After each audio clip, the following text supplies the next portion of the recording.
In today's episode, we race through filth, freeze, and shock.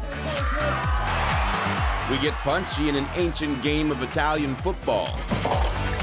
We'll learn of a unique way to make a bridge in Holland. And we aim for the love of the gods on galloping horseback in Japan. The world's most bizarre sports revealed on Games of Strange.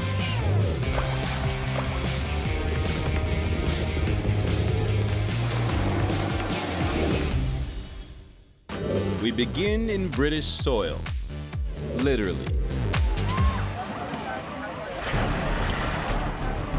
Some people play dirty. I knew we'd get dirty, but not this dirty. You just get to roll in it all the time. It's so nice and arousing. Some people play filthy and dangerous, grueling, even frozen, and literally shocking. This isn't a modern torture chamber. It's actually one of the world's toughest and most physically demanding obstacle courses. 12 miles of pain that can change your life, like it did for Ben Kirkup. Britain's best is ready for his 28th mission.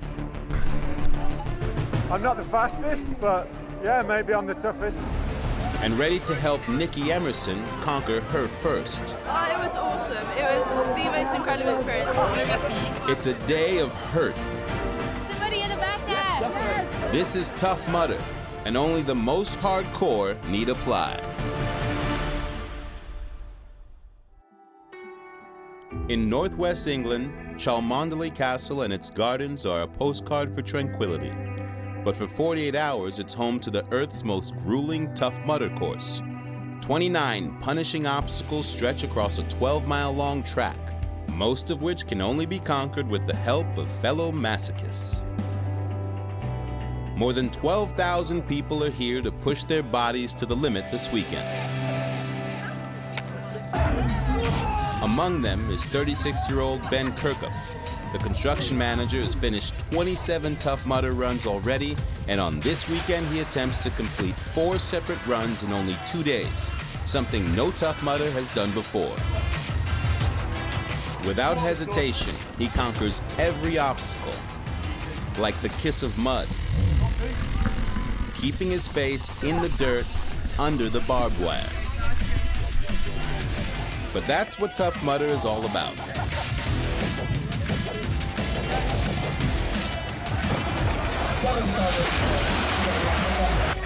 After 3 hours, the most demanding ordeal, the electroshock is at hand. 10,000 volts flowing through 1,000 dangling wires. But Ben's hardest run is still to come. After completing 2 more runs this weekend, he teams up with Nikki Emerson. Nikki was in a near-fatal car accident in 2008, later joined the UK Paralympics team, and is now ready to conquer a new sport. Sport was my job for quite a long time, so it's great that now it's something that I do for fun every day before work, and it kind of gets me going for the day, which is nice. For Ben, it's a very special run with Nikki. So yeah, very important. It's an honour, a real honour. I put teamwork and camaraderie before my course time.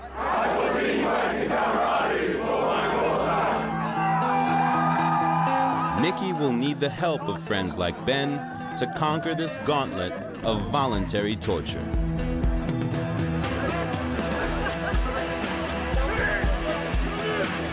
This is Ben's 4th run on this particular course, but it will be by far the most strenuous as he carries Nikki through the mud mile, along stretches of water and across the island hop. Through many of the more vicious challenges, Nikki flies solo, proving she's as tough as anyone on this course.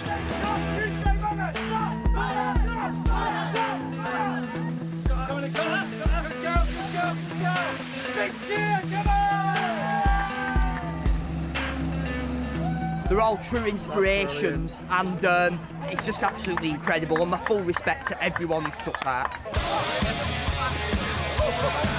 Nikki is kicking butt and taking names, overcoming as many obstacles on her own as physically possible. The smile on Nikki's face pushes her team to find the extra strength they need.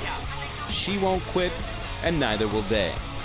It takes 5 brutal hours to reach the final 2 obstacles, and through much of it, Nikki only needs her team's help getting in and out of the chair.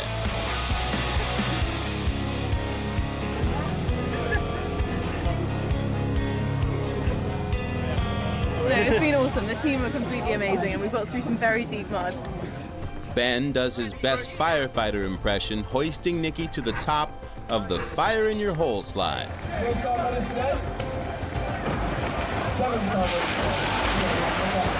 Couldn't do it on my own because I can't keep my legs straight. So the only option was to have a bit of a cuddle with Ben, so it was all good. After hours spent slogging through freezing cold mud, Ben and Nikki can finally warm up under the heat of electroshock. The finish line is theirs, Nikki and Ben's. It was awesome. It was the most incredible experience. We had an amazing run, such a great team, an amazing cause. It was really good. Every time you kind of push yourself that hard, and you know, I'm not just doing it for me. I'm part of a team, and I've got to put it in for the team. You know, I've got to put it in for Nikki. Every time you do that, you know, you are going to find something new about yourself. Yeah. For this clan of tough mudders, pain and filth never felt so good. Ready for a little less pain? We're not. Florence, Italy, home of Dante and Da Vinci, birthplace of the Renaissance. Once a year in the historic Piazza Santa Croce, none of that heritage is celebrated. Instead, 2 teams of insanely violent athletes compete in a brutal mix of rugby, wrestling, and bare-knuckle boxing known as calcio storico, which translates to historic football, but seems more like prison riot murder rugby. For centuries, a parade has been held in which many Florentines are only allowed to play the drums, blow horns, and wear the finest in Renaissance fashion. They march to the Piazza Santa Croce to begin the Calcio Storico Championship Games. This season's finale brings back last year's championship teams, the Whites and the Blues. Se tu scegli il colore è per tutta la vita, all your life. The color, il colore blu, io sono azzurro e sarà per tutta la vita. After 17 seasons as a ball carrier / Italian nightmare, this year's finale will be the last match for Alessio Giorgerini, also called Piombino, Italian for bullet and the name of his favorite local beach. Mi ricordo quando ero bambino. Sì, quando ero bambino venivo qua a correre con mio padre. Mio padre mi tirava la palla lontano e io correvo a prendere la palla. E ho subito notato la passione per la sabbia. And I immediately realized this is not someone I want to mess with. E qui anno dopo anno ho imparato a correre sulla sabbia. Lo stesso movimento che faccio quando gioco, anzi. Oggi no amici, today no friends. Per ricordarmi che non avrò amici nel colore dei bianchi. He means these guys, Team White. Team White trains once more before the championship. The rules of this game are both simple and brutal. Each team is made up of 27 players who compete on a rectangular sandy field for 50 minutes. The ball carriers, called runners, try to put the ball in an elevated 1-meter-high net that covers the short ends of the field. Scoring is rare in Calcio Storico, mainly because people are constantly being punched in the face. While Team White sweats, Team Blue eats. In Italy, you don't go to a punch party without first tossing some noodles in your belly. Oggi è la mia partita della vita, quindi ne vedrete delle belle, sicuramente. Sarà uno spettacolo per voi che non l'avete mai visto questa cosa. E oggi sarà molto dura, eh?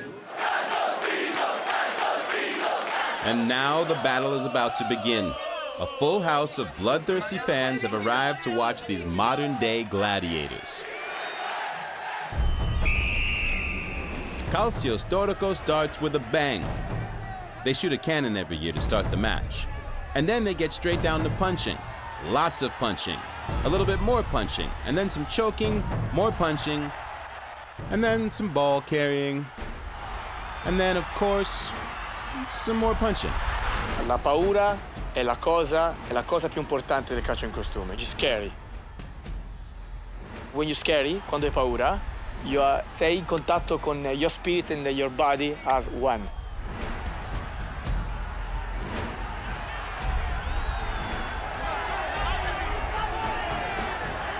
This year's final is a low-scoring but action-packed affair.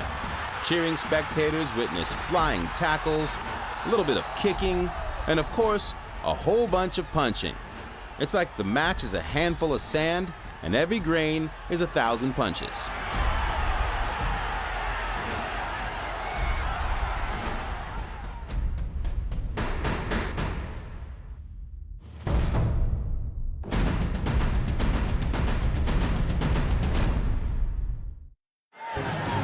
With the score still tied and only minutes left to play, whoever scores first will likely win the match.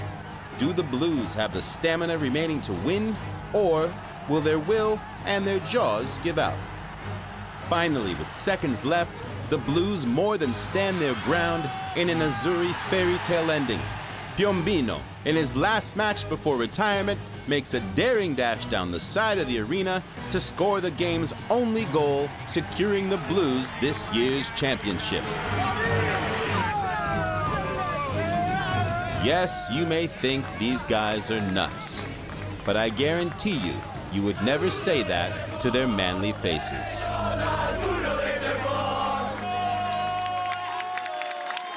La squadra è una famiglia, è la tua madre, i giocatori sono i tuoi amici, i tuoi fratelli, e se tu in campo riesci a sopravvivere è perché i tuoi amici ti difendono. E quindi per me è un onore, per me, giocare, quindi è il massimo dei privilegi. Looking for a little more spring in your step? Welcome to Holland. There's no need for a car here as long as you have a boat, and leave your lactose intolerance at home because this is the land of cheese and cycling enthusiasts and millions of cheesemakers and, of course, millions of canals. To cross these canals, early farmers used wooden poles which were quicker and more fun than building bridges. Centuries later, this evolved into the treasured national sport, Polstock-Verspringen, canal jumping. 21-year-old Rian Baas is a leaping machine. With the help of training partner Wendy Helms, he prepares for tomorrow's Polstock-Verspringen Championship. In the competition, I'm number 2, so I hope I can make it to the second place or maybe to win it. The springy sport's most important tool is the polstock, a 13.25 meter-long carbon rod weighing 40 kilos. The cone-shaped base creates a stake for stability in the water.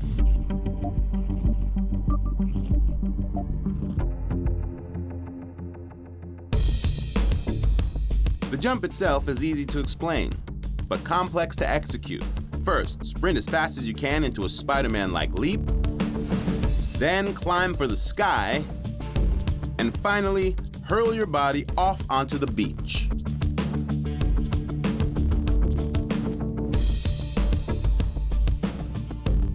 It's a balancing act. The pole must be positioned just right. Too close or far away from the ramp, you better be ready for a bath.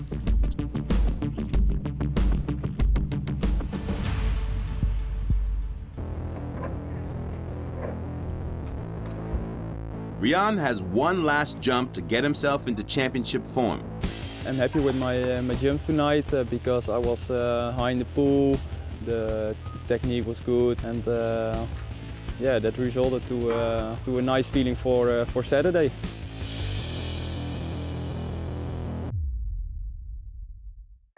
Championship Day. Volunteers and fans arrive eager to watch the top flying Dutchman in action. 48 of the sport's best are on hand, hoping to climb towards the title and hear radio commentator Jens Vlasveld declare them the champion. This is the real Dutch culture. Not as many people think. The Dutch culture isn't only about drugs. This is it. And it's amazing to watch. It's just fantastic.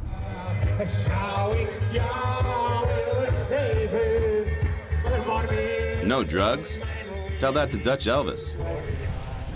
While the fans may be colorful, Riaan is focused. His task is to defeat the 13-time champion record holder and king of the polstok, Jaco de Groot. It's a David against Goliath battle, but I'm ready for it.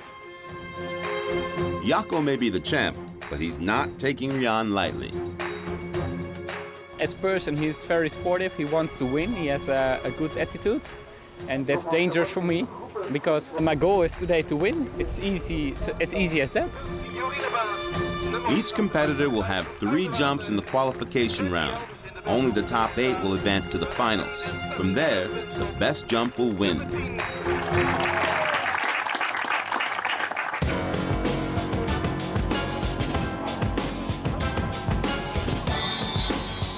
After 2 solid yet unspectacular jumps, Riaan feels the pressure on his third. And he delivers 18.77 meters, more than enough to make the final. I am satisfied about my third jump because I was high in the fall, and now I only have to go straight, so then it will be a very good jump. All eyes turn to the champ as Jaco prepares to stake his territory.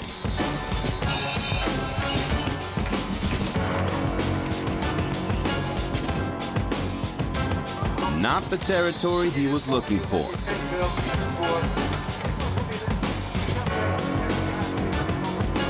After quickly changing into a new uniform, Jaco now has 2 goals: stay dry and jump into the finals.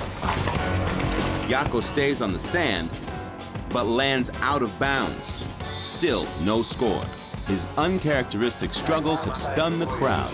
Oké, de laatste sprong voor Jaco de Groot. De allerlaatste kans voor Jaco om zichzelf te plaatsen in de finale. Ziet er heel goed uit voor Jaco de Groot. Zit hoog in de stok, klimt goed door, klimt door naar die top. Ja hoor, en dat is hij dan. Hij heeft zichzelf geplaatst voor de finale. Dit is Jaco zoals we hem kennen. With Jaco back on his game and in the finals, Riaan's last jump will need to be flawless. En daar komt Riaan Baas. Riaan Baas voor zijn laatste finale sprong. Zit daar heel lekker in de stok. Trekt die stok stil. Ziet er heel goed uit. Heeft de tijd om te klimmen. Trekt hem wel wat naar links. Maar oh, wat ziet het er goed uit voor Riaan Baas. Riaan Baas.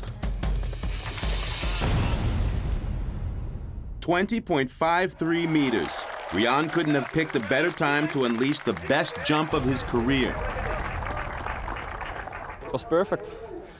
New personal best, so what do I want more? Now it's Jaco's last chance to retain the throne.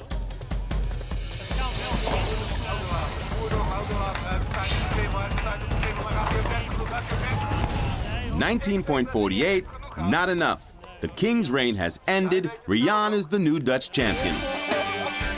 I was further than he, and now I'm the champion of the day. Very happy. Yeah. It's hard to lose, but he has a good jump, a personal record, so he's the best today. Riaan celebrates with his fellow athletes and a couple of guys in frog suits. This sport has a new Goliath. From long sticks to short sticks. Next stop, Japan. Nikko, an ancient Japanese city nestled in the beautiful Tochigi Mountains. Warriors have gathered outside of the Toshogu Shrine for centuries to demonstrate their skills in archery, horsemanship, and let out the occasional primal yell.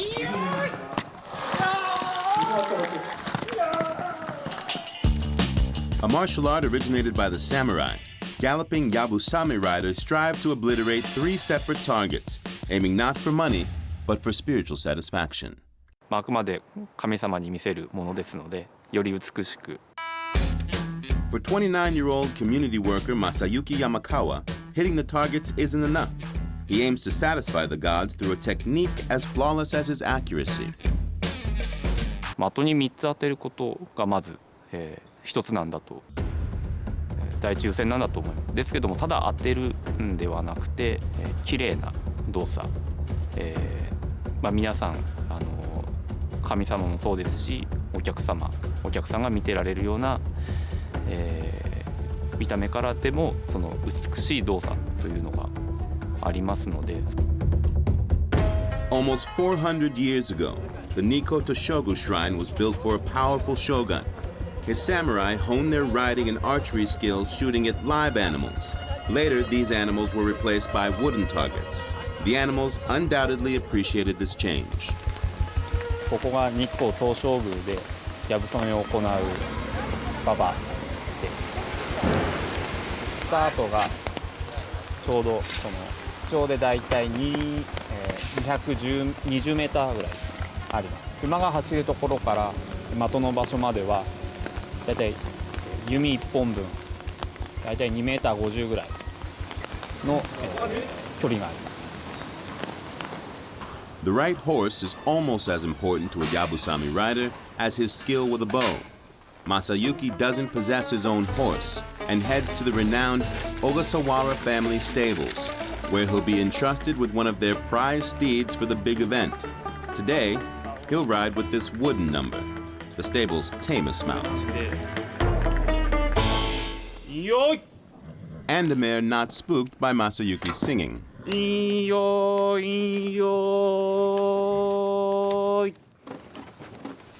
Between firing arrows, riders shout samurai prayers like Inyo, which means light and dark.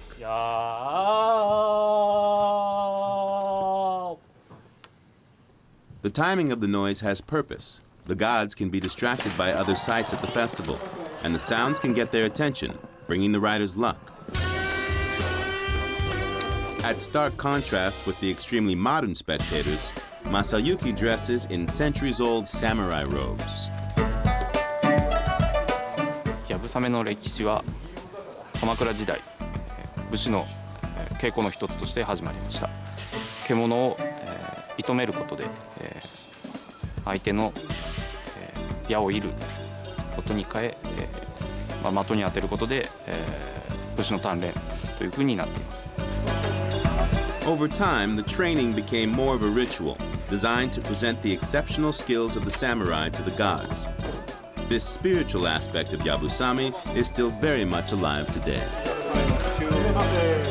もちろん行事お祓いをするところから一連のやぶさめの行事が始まってますので。Purified from bad luck, guilt, and disease, the riders are ready for a group picture. やぶさめは神様に対して行うものですので、相手と競争するということではなくて、あくまで自分自身の鍛錬の成果をお見せするということで。Legend has it that if Masayuki hits all 3 targets, health and prosperity will flourish not only for him, but also for the entire region. No pressure. May the gods and of course the judges favor him kindly. そのところからだんだん集中、これから臨んでやぶさめに臨むんだっていう気持ちで、気持ちを高めていって。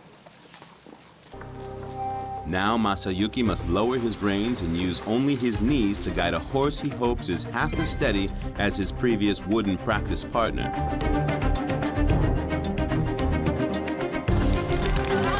Bullseye. The first arrow finds pay dirt.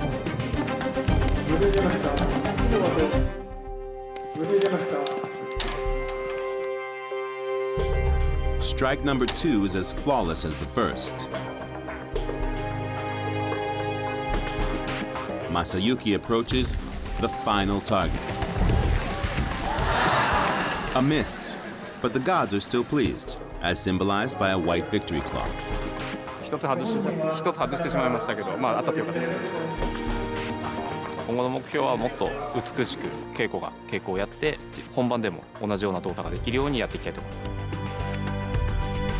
す。With this promise, the gods are satisfied, and Masayuki can look forward to another year of perfecting the ancient art of Yabusame.